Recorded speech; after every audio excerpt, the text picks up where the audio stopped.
De retour pour la seconde partie de cet entretien consacré aux propositions que vous faites pour réguler la mondialisation. Dans un chapitre nommé Lutte contre le réchauffement de la Terre, vous soulignez le poison qu'instille dans l'atmosphère l'accumulation des gaz à effet de serre. Vous revenez sur, je vous cite, la grande victoire politique que fut la COP21 ayant débouché sur le premier accord universel sur le climat. Vous rappelez que l'une des réussites de cet accord est d'avoir adopté l'objectif de limiter la hausse de la température en cours bien en dessous de 2 degrés. Pour ce faire, vous proposez la mise en place d'une taxe carbone mondiale. Est-ce que vous pouvez nous parler de la mise en place d'une telle taxe ? Oui, en soi, la proposition n'est évidemment pas originale. La plupart des défenseurs de l'environnement et plus largement de ceux que préoccupe un réchauffement climatique qui, après avoir été longtemps discuté dans sa réalité, dans la réalité même de son existence, est, je crois, aujourd'hui accepté par tout le monde.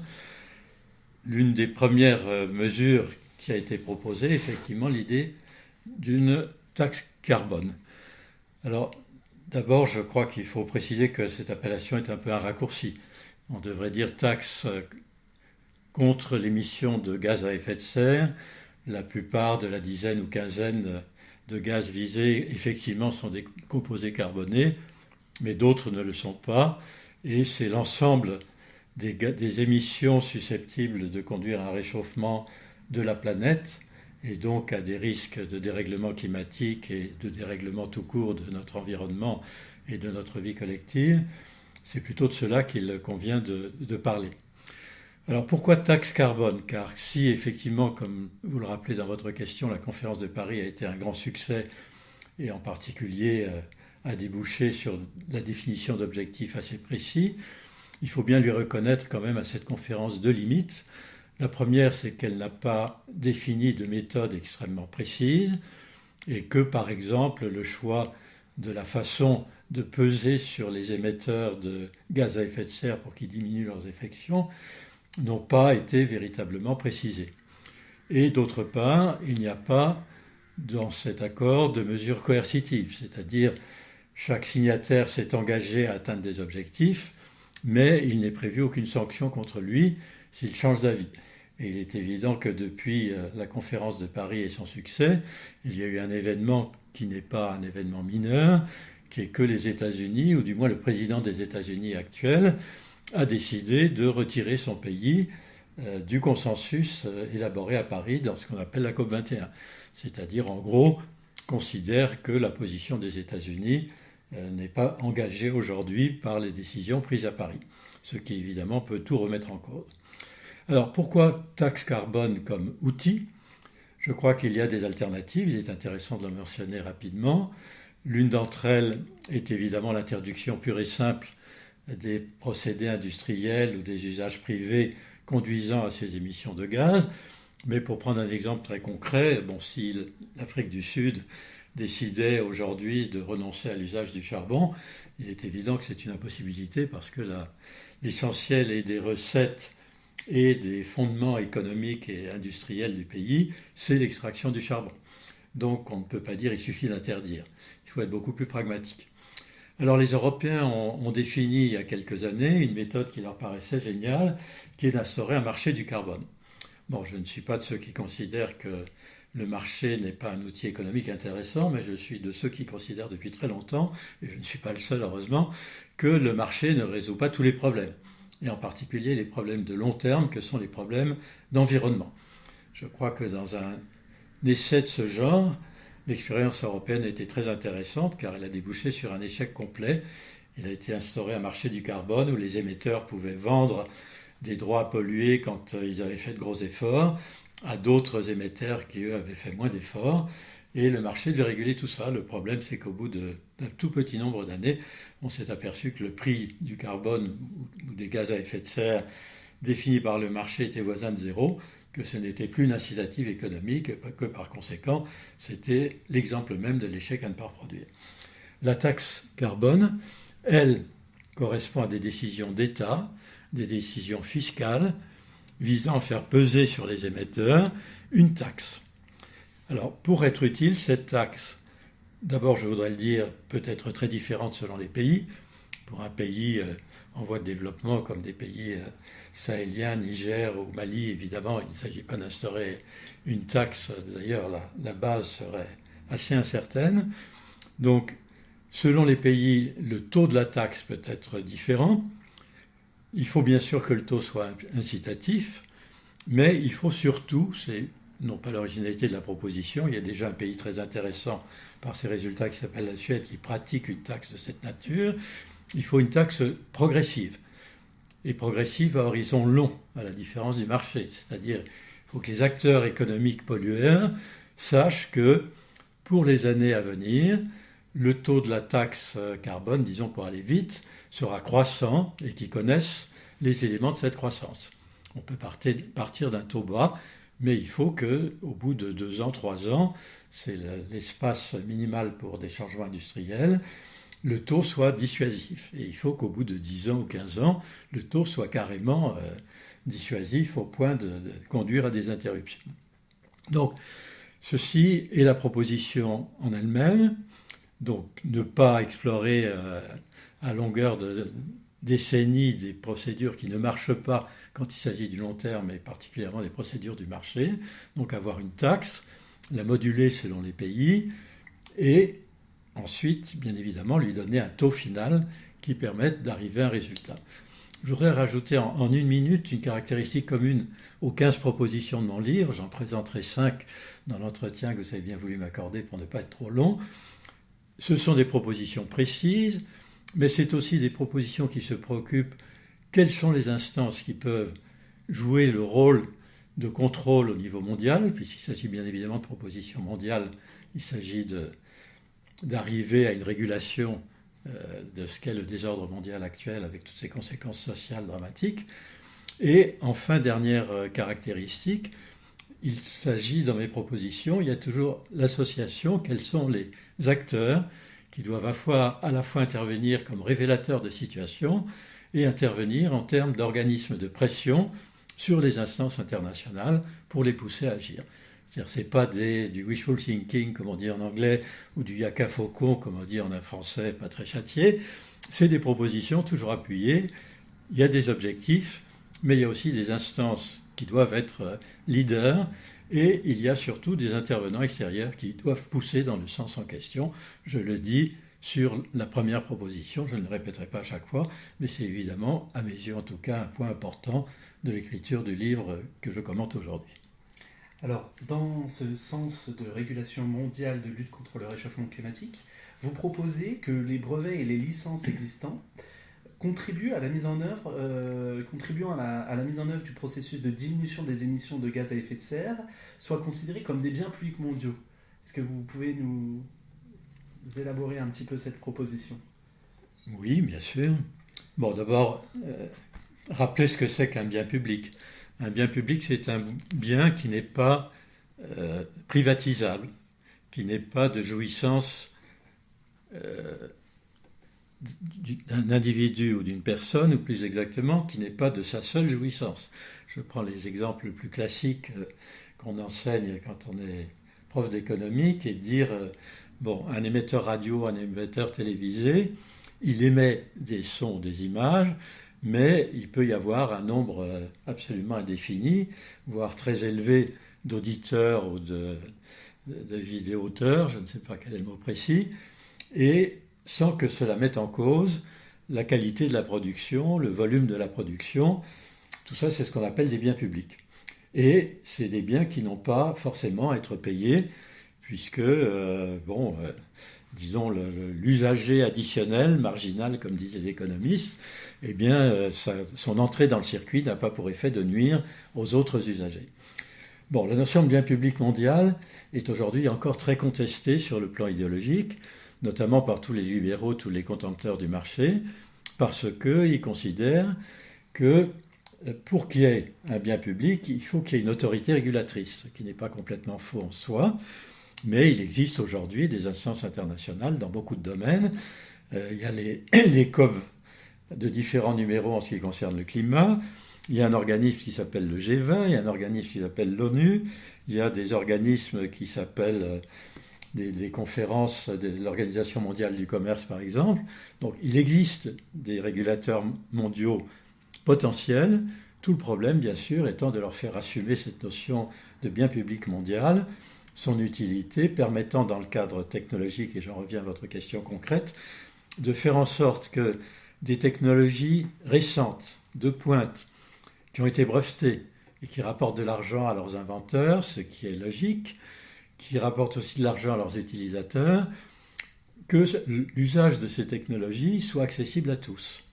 En d'autres termes, soit qu'on les rende gratuites, ce qui serait le monde idéal, mais je n'y crois pas, soit que les pays qui n'ont pas les moyens financiers d'accéder aux brevets des technologies solaires, par exemple, les plus récentes pour le climat, aux brevets des machines les plus modernes qui évitent des travaux pénibles, comme c'est le cas encore dans les pays en voie de développement et les pays les moins avancés particulièrement, faire en sorte que les brevets correspondant à l'usage de ces processus ou de ces produits soient pour eux gratuits.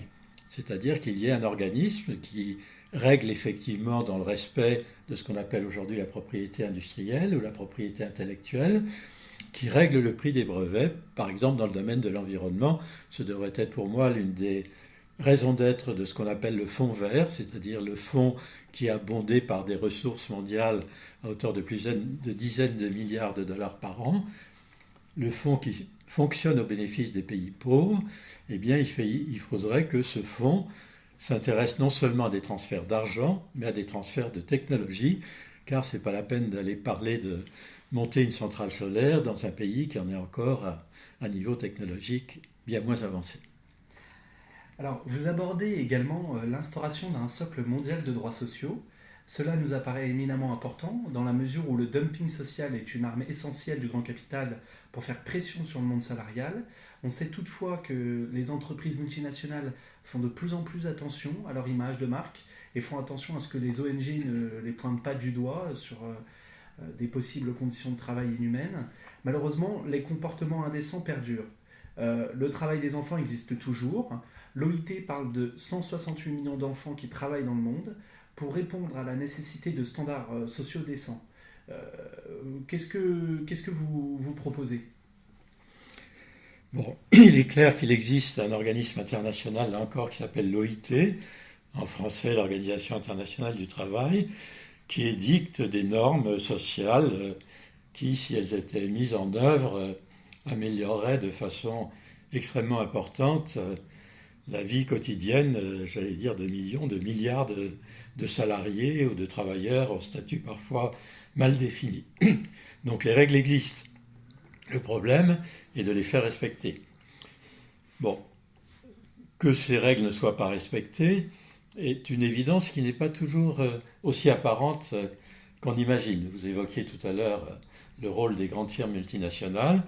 C'est des firmes qui ont un statut public, qui tiennent à leur image, et la plupart du temps, les salariés officiels de ces entreprises, ou en tout cas même on peut aller jusqu'à dire les salariés des filiales de cette entreprise, sont des salariés qui travaillent dans des conditions satisfaisant pour l'essentiel aux normes de l'Organisation internationale du travail. Mais la face cachée du problème existe.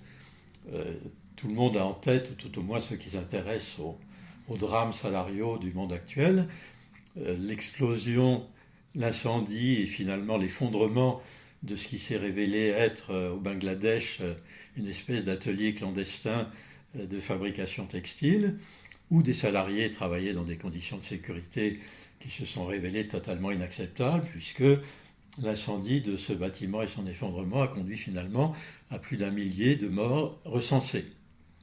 Bien, ceci a défrayé la chronique, et bien évidemment, il a été dit par tous les médias, ou presque, que cet atelier semi-clandestin ne travaillait pas pour des entreprises officielles, et en tout cas pas pour les grandes multinationales chez lesquelles aiment s'approvisionner les consommateurs les plus riches. Malheureusement, la réalité n'était pas celle-là. Je ne veux pas m'attirer des ennuis personnels à travers la citation de noms. Certains ont couru dans des journaux qui ont poussé un peu leur enquête, et j'en étais heureux. Mais si je donne cet exemple, c'est pour bien montrer qu'il y a le travail officiel et le travail caché. J'ai moi-même vécu, suis actuellement, je vis au Laos depuis 3 ans. J'ai eu l'occasion dans un pays voisin de visiter une usine de cigares qui bien évidemment sortait de l'usine en question, qui était en réalité une addition d'atelier dont la main-d'œuvre était essentiellement féminine, parce qu'il faut des doigts fins, il faut aller très vite. Bien, c'était des cigares qui sortaient sans étiquette, mais dont je savais pertinemment qu'ils allaient recevoir des étiquettes, y compris très prestigieuses ensuite. Et j'ai discuté en présence du patron des ateliers avec certaines de leurs salariés, et je leur ai posé la question, mais combien d'heures travaillez-vous par jour? Et je me rappelle de l'une d'elles qui m'a répondu 8 heures par jour, donc c'était tout à fait conforme aux normes de l'OIT. Mais comme je suis têtu, je me suis débrouillé pour me trouver en contact plus personnel à l'occasion d'un marché, je l'avais quelque peu suivi. Personne ne voit de mauvaises intentions, mais vous allez tout de suite comprendre. Et je lui ai reposé la question alors qu'elle n'avait plus son chef d'atelier à côté d'elle. Mais vous m'avez parlé tout à l'heure de 8 heures par jour, et combien de jours par semaine? Et la réponse était merveilleuse à la fois de poésie et malheureusement de poésie tragique. Elle m'a répondu, j'avais un interprète bien sûr, parce que c'était une langue que je ne maîtrisais pas. Elle m'a dit, mais tous les jours du mois, sauf la pleine lune. C'était beau, et cela veut dire en français courant 240 heures quand même par mois de travail, c'est-à-dire au-delà de toutes les normes humainement supportables, surtout compte tenu du rythme qui se manifestait. Donc, comment faire respecter ces normes de l'OIT? Je crois que la proposition essentielle, c'est la création libre d'organisations syndicales, mais ça nous renvoie bien sûr sur le terrain et sur les acteurs sur lesquels je pense que vous reviendrez, puisque c'est là que se situent des propositions qui conditionnent toutes les autres pour leur mise en œuvre. Vous proposez l'instauration d'un taux mondial minimum d'imposition sur les bénéfices des sociétés dont le chiffre d'affaires dépasse un seuil à définir et opérant dans plus de 3 pays. Pouvez-vous nous préciser ce que vous entendez par l'instauration d'un taux mondial minimum d'imposition sur les bénéfices des sociétés et quelle autorité serait à même d'imposer ce taux mondial et quelle autorité pourrait réguler ce taux? Bon, je crois que la plupart des citoyens de notre planète ont compris à la lecture ou à la vision des médias ces dernières années que plus les entreprises étaient importantes, plus elles avaient un chiffre d'affaires élevé, plus elles étaient multinationales au sens d'une présence dans plusieurs pays, et moins elles payaient d'impôts. Les mécanismes sont très anciens. Il suffit de localiser les bénéfices dans des pays à faible imposition, et on assiste même, les révélations des Panama Papers ou autres affaires de ce genre, on y reviendra tout à l'heure en parlant des lanceurs d'alerte, ont bien indiqué que ces moyens étaient parfois incontestables. Je veux dire que ce n'était pas de la fraude fiscale au sens condamnable, mais simplement de l'optimisation fiscale. Mais c'est cette utilisation des procédés existants, des lois existantes, quitte à les tordre quand même un peu en fin de parcours, qui arrive à cette situation mondiale absolument incroyable et inacceptable où 1% des humains de la planète possèdent en termes de richesse plus de 50% des richesses de cette même planète. Donc, le problème de la taxation des firmes multinationales est aujourd'hui un problème absolument majeur. L'organisme le plus utile pour aborder cette question, au risque de surprise, voire de choquer certains auditeurs, est à mes yeux le G20, c'est-à-dire le groupe des pays les plus puissants de la planète. Les pays du G20, eux tout seuls, rassemblent presque 90% de la création mondiale de richesses et rassemblent à peu près les 2/3 de la population mondiale. Pourquoi attendre de ces pays, qui sont a priori justement les plus riches, une intervention en ce qui concerne la fiscalisation des revenus et des bénéfices des multinationales? Pour une raison très simple, c'est que depuis la crise de 2008, la crise mondiale de 2008, nous vivons dans un monde où la plupart des grands pays de la planète, et en particulier les pays du G20, sont endettés à un niveau qui dépasse parfois les 100% de leur produit intérieur brut et qui en tout cas dépasse les 50%. Donc il est de l'intérêt de ces pays pour établir leur situation financière, sachant qu'ils ne le feront pas en augmentant les impôts sur les particuliers ou sur les petites entreprises, de leur offrir l'opportunité d'un financement par les multinationales et pour ce faire, de proposer un taux minimum de financement de ces multinationales. Taux minimum mondial, c'est-à-dire que les multinationales ne puissent pas localiser leurs bénéfices dans les pays où la fiscalité est la plus basse après avoir localisé leurs salariés là où les droits sociaux sont les plus faibles, mais un taux accepté mondialement par tous les pays. J'ai donné un exemple qui se veut très raisonnable, une cible qui serait de 10%. Il faut savoir qu'aujourd'hui, les grandes entreprises liées à Internet ont souvent moins de 2 ou 3% d'impôts sur les bénéfices une fois les comptes globalisés mis en place. Donc c'est 10% sur les bénéfices globaux de ces sociétés. Donc les acteurs, la cible, c'est le G20. Et ensuite, les pressions sur ce G20, je crois, doivent venir de tous ceux qui sont scandalisés par cette situation de non-paiement. Et je crois que cela nous permet de nous livrer à une transition en direction des acteurs, c'est-à-dire en direction de ce qu'on appelle aujourd'hui les lanceurs d'alerte et dont le rôle me paraît de plus en plus important pour un changement du monde, une amélioration et de façon plus technique la création de régulations mondiales. Merci pour la transition que vous m'offrez. Lanceurs d'alerte. Les lanceurs d'alerte sont devenus des personnes clés dans l'accès à l'information du grand public. Ils sont gages de transparence. D'ailleurs, les gens ne s'y trompent pas. Certains sont devenus des stars. On en fait des films. Je pense notamment à Snowden et Assange. Qu'est-ce qu'un lanceur d'alerte ? Comment faut-il les protéger ? Pouvez-vous nous préciser aujourd'hui quel est le statut du lanceur d'alerte ? Voilà, je vous laisse la main. Bon, je crois que la notion de lanceur d'alerte, l'expression, est entrée aujourd'hui dans beaucoup de têtes, en tout cas de gens qui s'intéressent à la vie politique de leur pays ou à sa vie sociale, parce que depuis maintenant une petite dizaine d'années, un certain nombre de ces personnages sont apparus sur la scène médiatique mondiale comme porteurs d'informations de nature à bouleverser l'image que se faisait beaucoup de telle ou telle grande société ou de tel ou tel consortium qui fait partie en général des acteurs mondiaux les plus importants. Alors, qu'est-ce que c'est qu'un lanceur d'alerte ? Je voudrais commencer par une comparaison.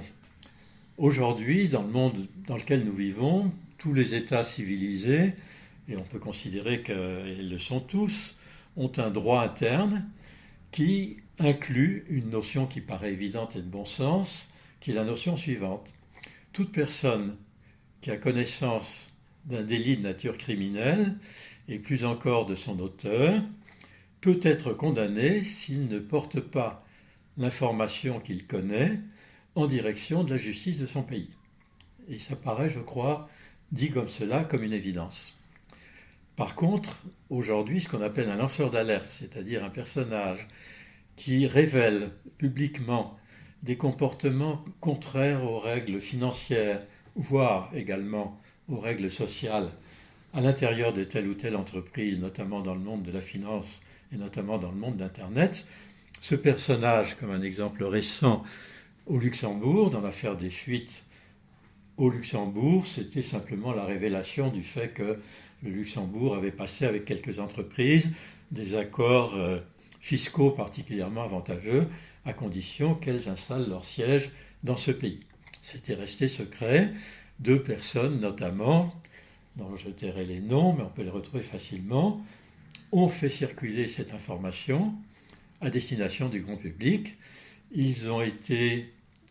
Plainte a été déposée par leurs entreprises, ils sont passés dans la justice du Luxembourg, mais je pense que malheureusement bien d'autres pays auraient eu les mêmes réactions, et ils ont été condamnés. Condamnés en première instance à des peines de prison pour l'un des deux, et condamnés en tout cas à des sommes financières parfaitement exorbitantes pour les deux. Il y a eu un appel, parce qu'il y a eu une manifestation d'opinion publique jugeant ce jugement absolument inacceptable, même s'il était fondé en droit, compte tenu des règles existantes, et on s'est trouvé dans une situation où, malgré tout, ils ont quand même été condamnés avec, disons, l'exécution en sursis, donc la non-exécution de fait d'un certain nombre de peines, mais quand même une condamnation. Alors que pour moi, ce sont des héros mondiaux qui font progresser la connaissance réelle du monde économique et du monde financier, de l'opinion, et qui par conséquent contribuent à une amélioration de la démocratie et de la justice sociale. Donc, la protection des lanceurs d'alerte, c'est-à-dire en clair la garantie qu'ils ne sont pas punissables si les informations qu'ils apportent sont exactes et sont effectivement transgressives, est un élément essentiel, je crois, pour l'instauration de régulation mondiale. Un pays comme la France, grâce à la loi Sapin qui a été votée en fin 2016, début 2017, je ne me rappelle plus la date exacte, apporte aux lanceurs d'alerte une protection. C'est-à-dire, s'ils vont porter l'information à un personnage qui prend de plus en plus d'importance dans notre pays, qui s'appelle le défenseur des droits, et si ces informations sont confirmées, eh bien, il leur est garanti une protection et ils ne peuvent pas être poursuivis pour ce que certains appellent un délit de dénonciation. Évidemment, ce n'est pas ceux qui défendent les mêmes intérêts. Mais ce qui existe au niveau français et aussi dans d'autres pays n'existe pas, par exemple, au niveau européen. Et je me bats, et j'espère que le Parlement européen actuel proposera à la Commission, c'est les deux instances concernées, avant les élections de 2019, ça va arriver très vite maintenant, et ce sera un beau titre de gloire et pour le Parlement et pour l'Europe, la généralisation de ce que je viens de citer pour la France au niveau de l'Union européenne. Il y a bien évidemment beaucoup de pays qui sont favorables, et il y a aussi quelques pays qui sont souvent des petits pays avec beaucoup de multinationales, de sièges de multinationales qui sont moins favorables.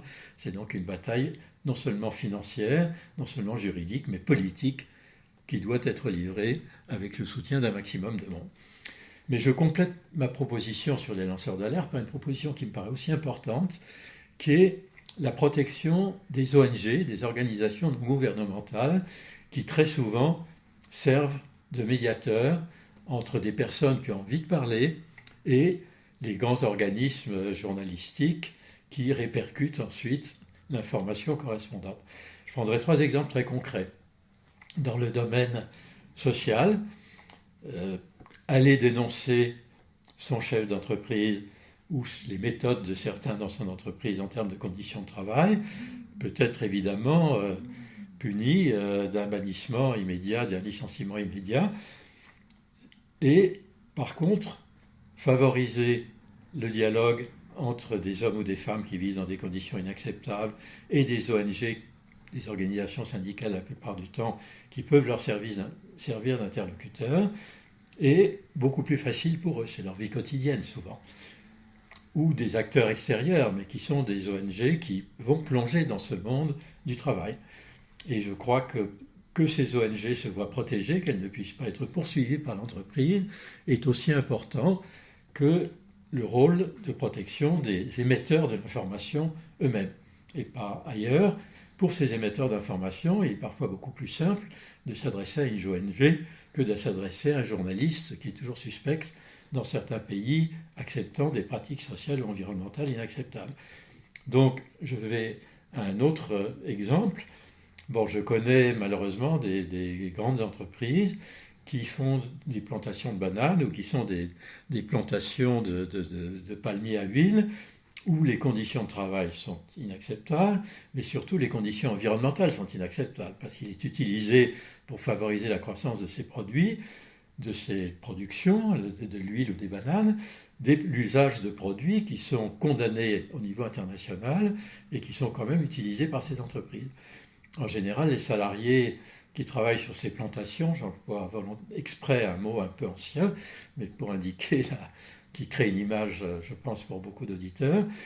Bon, il est beaucoup plus facile aux salariés de ces entreprises de tomber un jour sur une ONG défenseur de l'environnement ou défenseur s'intéressant à tel ou tel mode de production agricole que, bien sûr, sur des journalistes.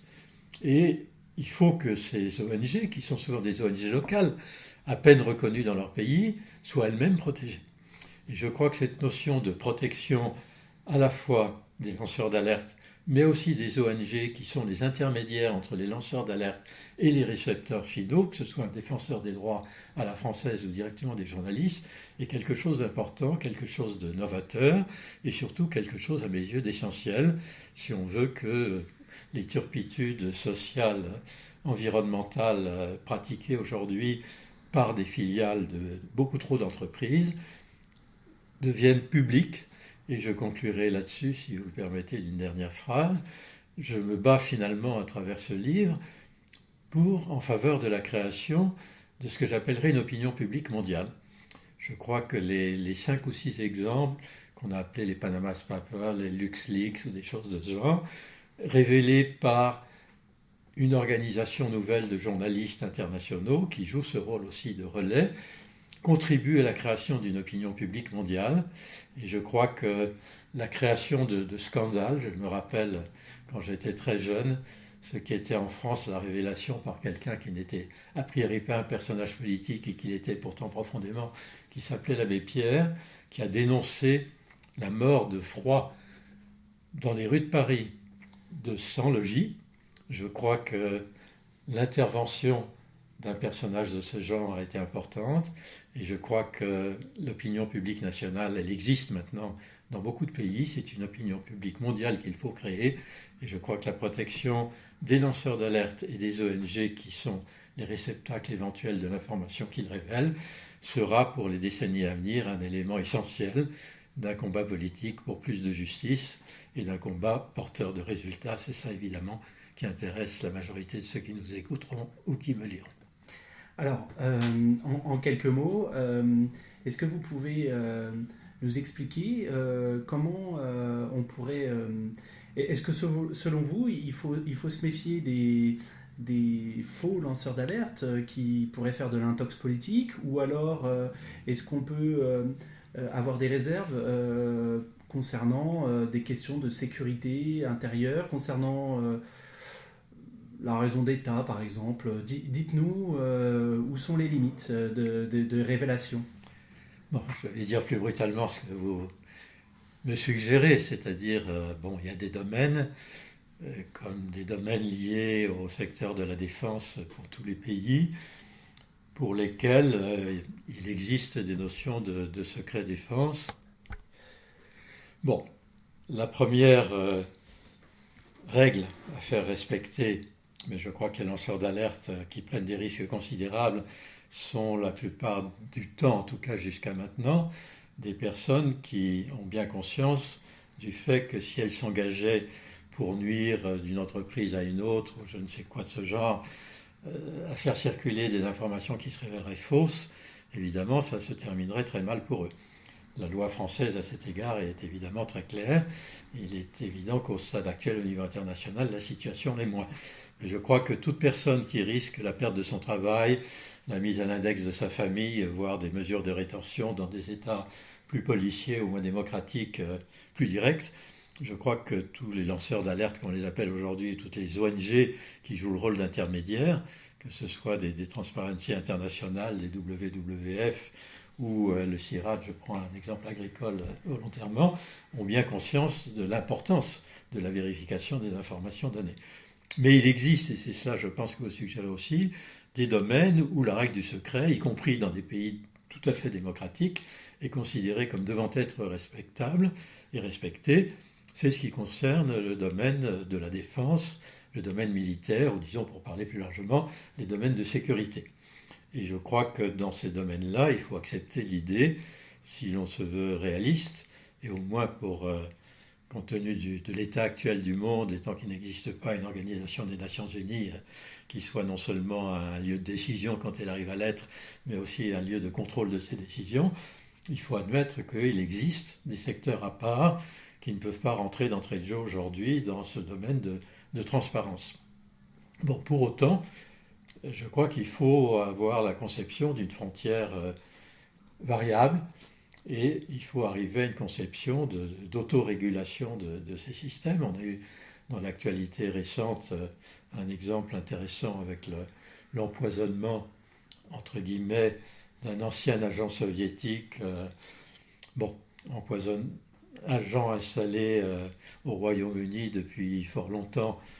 Bon, certains ont dénoncé cet empoisonnement comme provenant de la Russie, d'autres ont manifesté plutôt leur surprise en disant ça n'avait pas beaucoup de sens tant d'années après une trahison entre guillemets qui était peut-être vraie, mais enfin qui était quand même un événement du passé n'ayant plus beaucoup d'influence sur l'avenir. Bon, visiblement le traitement de cette affaire est un jeu de médias, est un jeu de services spéciaux, et la vérité n'est probablement pas celle qui est la mieux servie. Mais je crois très franchement que si dans les domaines économiques, dans les domaines sociaux, dans les domaines environnementaux, on arrivait déjà à cette protection des lanceurs d'alerte, à cette protection des ONG et à l'établissement d'une opinion publique mondiale en faveur d'une justice sociale dont on est de plus en plus loin dans les 20 dernières années, et à travers surtout des mécanismes d'égalité des chances entre selon qu'on est pauvre dans un pays pauvre ou riche dans un pays riche, je crois que cela permettrait déjà à l'humanité de faire des progrès tout à fait substantiels, et je ne doute pas que d'autres écrivains de livres se lèveront dans les années qui viennent pour traiter ces domaines un peu particuliers que sont ceux de la sécurité et de la défense. Comme vous le savez, arevers.fr est un blog qui s'attache en premier lieu à déconstruire le traitement médiatique de l'information. Est-ce que vous avez un mot à nous dire sur le sujet des médias ? Et peut-être mettre en relation ce sujet avec le sujet de votre livre qui est la régulation internationale. Oui, j'aurais plutôt, je dirais d'abord, une inquiétude organisationnelle. Le monde des médias est un monde assez réduit, et si on regarde sur le plan des détenteurs économiques des 10 médias, on s'aperçoit que la concentration est encore plus importante. Donc je pense qu'il est absolument indispensable d'avoir des contrepoids à cette concentration médiatique, et je crois que le meilleur contrepoids qui puisse être créé, ce sont des associations, ce sont des syndicats, ce sont des partis politiques qui, par leur nombre et par leur caractère international, parce qu'on discute quand même dans cette émission de globalisation et de régulation de la globalisation du monde tel qu'il est, il faut que se multiplient les ONG internationales. Il y en a beaucoup plus qu'on ne le sait aujourd'hui. Ce n'est pas l'une des spécialités françaises, et c'est dommage. Encore qu'il y ait quelques contre-exemples à ce que je dis. Il faut que, au niveau des organisations de terrain, de citoyens, thématiques, voire globales, mais thématiques déjà, il y ait une collecte de l'information par d'autres moyens que les moyens médiatiques traditionnels, de façon à ce que ces médias traditionnels sachent que si ils font circuler un bobard, si c'est involontaire, il y aura une rectification, mais si c'est par malheur volontaire, j'ai quelques exemples en tête que je ne citerai pas, ça serait trop long, mais ils seront contredits, et ils seront contredits par des groupes humains d'une taille telle que cette contradiction pèsera, et que par conséquent, il y aura un contrepoids dans la quasi-totalité des circonstances à leur production, à eux. Je crois que la recherche de contrepoids aux médias doit être l'un des grands objectifs d'une démocratie digne de ce nom aujourd'hui. Merci Gérard Fuchs.